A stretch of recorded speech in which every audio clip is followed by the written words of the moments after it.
Imagine a still summer night. The sky's painted with stars when suddenly everything changes.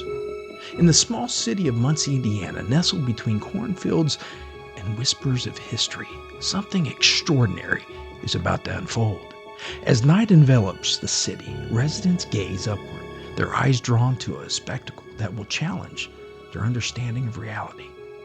This is not just another night. This is the beginning of the Muncie UFO invasion, a phenomena that has captivated the minds of eyewitnesses and raised profound questions about our place in the universe. Tonight, we head to Indiana. This is your Shadow Nation. We're going against the wind. The wind's 120 knots from the west. Stop this. A UFO.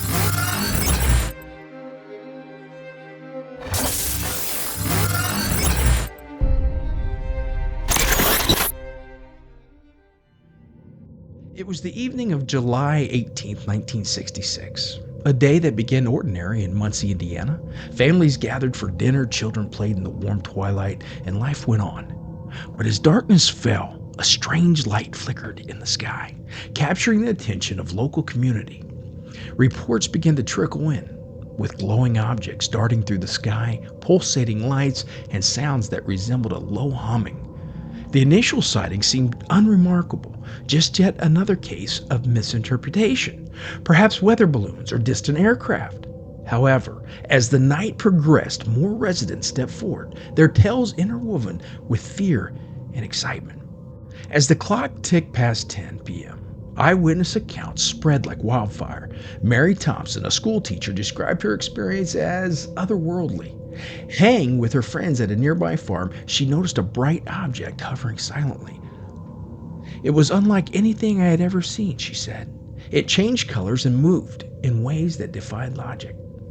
The object was circular, shimmering with neon shades of green and blue. Meanwhile, John Williams, an avid fisherman at nearby Prairie Creek Reservoir, reported a sudden drop in temperature and an eerie silence that enveloped the area. It was like everything just stopped, he said. Then I saw it, a metallic disc hovering just above the water. It felt magnetic, alive even. I could hardly breathe, he said.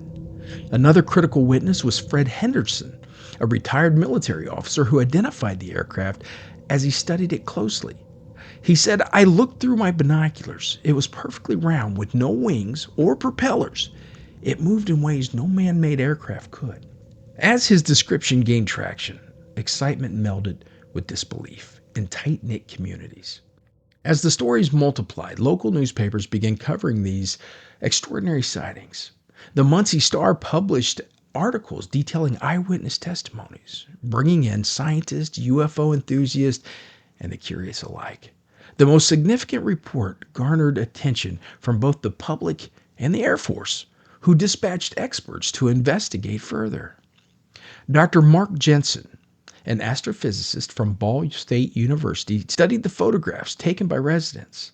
The images show light patterns that resemble nothing we can explain, he said, through conventional aircraft. The scientific community was abuzz. Theories ranged from advanced military technology to extraterrestrial visitors. As days turned into weeks, Muncie became a hotspot for ufologists and curious onlookers. The social fabric of the community began to shift, with discussions about the unknown taking center stage. Some residents, however, remained skeptical, while others firmly believed something extraordinary had occurred in their small Midwestern town. 1 month later, the United States Air Force released a formal statement addressing the event, attributing the glowing objects to a combination of weather phenomena. We've heard this one before. And satellites, a closure that did little to quell the unwavering curiosity of many locals. This investigation left a gap between the scientific explanations and the experiences of the witnesses, forever changing their perceptions of reality. Decades later, the Muncie UFO invasion continues to spark discussions among enthusiasts, researchers, and those intrigued by the notion of life beyond Earth. Many witnesses have shared their stories at conventions, becoming a part of a larger narrative that explores humanity's fascination with the unknown. Furthermore, Ball State University initiated a podcast to wander deeper into the realm of ufology, encouraging dialogues and promoting research that delves into the unexplained.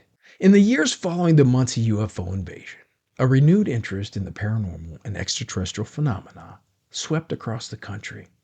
Documentaries aired, television featuring Muncie as a case study, and the city became synonymous with UFO culture. Local businesses capitalized on this newfound fame, hosting annual festivals celebrating the event, complete with guest speakers, alien-themed merchandise, and skywatching, where enthusiasts would gather to share their stories and watch for potential sightings. One of the most significant developments was the establishment of Muncie UFO Research Center, founded by a group of local believers and skeptics alike. The center aimed to foster dialogue between those who had encountered the inexplicable and those who had sought to explain it. It became a space for workshops, lectures, and discussions, bridging the gap between science and belief.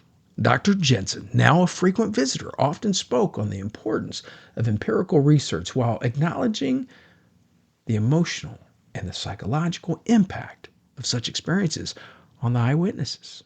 As the years passed, the children of those who experienced the UFO sightings grew up hearing stories that blurred the lines between myth and reality. For them, the Muncie UFO invasion became part of their cultural heritage. Local high schools incorporated projects on the UFO phenomena into their science curriculum, encouraging students to explore the scientific method while examining the lore surrounding their town's history. One particular curious student, Emily Parker, took it upon herself to investigate her town's past. With her camera, she set out to interview witnesses and document the lasting effects of the sightings on their lives. Through her journey, she discovered not only the stories of fear and wonder, but also the sense of community that arose from these shared experiences.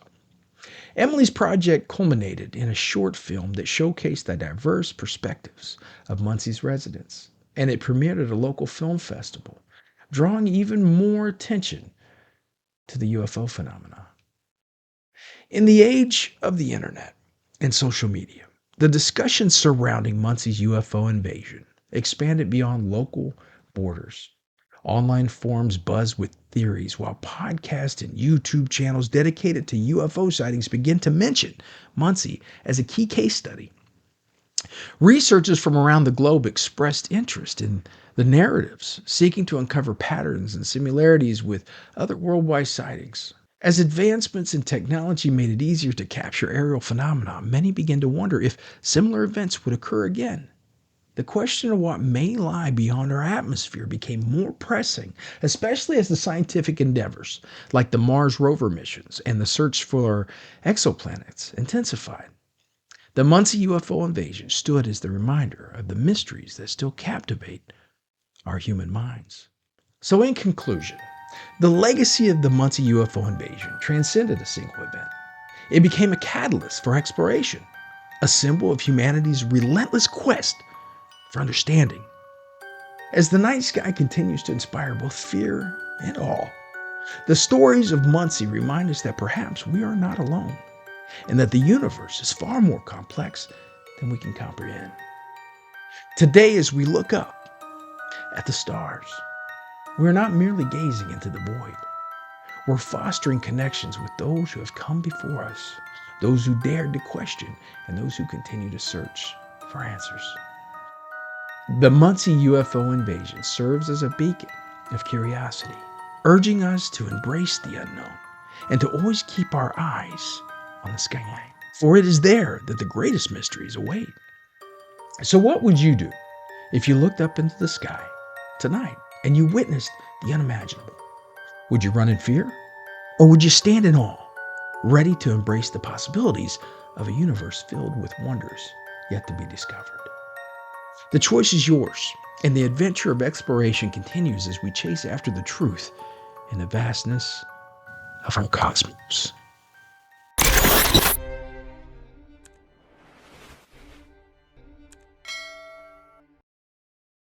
Hey guys, thanks for joining me on another great episode of your Shadow Nation podcast. If you like this episode or any of the past episodes, make sure to go to shadownation.com, subscribe, like, and share, please, on YouTube. Just search Shadow Nation Podcast. You can also check them out there. We got about 18 years worth of archives, similar to this one, from the best in Hollywood horror to the paranormal. So, from the haunted back roads of America, this has been another exclusive Shadow Nation interview. Don't go changing America. You know I won't, because I love you. Good night, everybody.